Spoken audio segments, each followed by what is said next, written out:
حساب على أمازون بائع.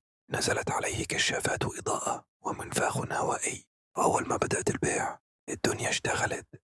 كل يوم مبيعا فوق 25 قطعة من كل منتج، يعني شهريا كنت ببيع حوالي 1500 قطعة.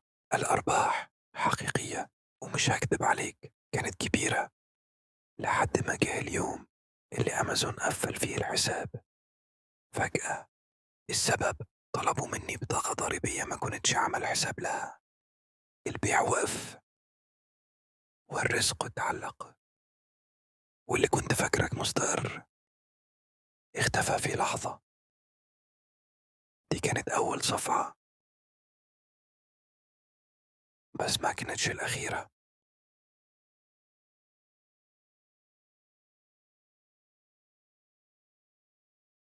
لا تنسي الإعجاب والاشتراك في القناة. دعم NSV Presents حكاية تاجر الجزء الأول. تابعنا لتكمل باقي الأجزاء.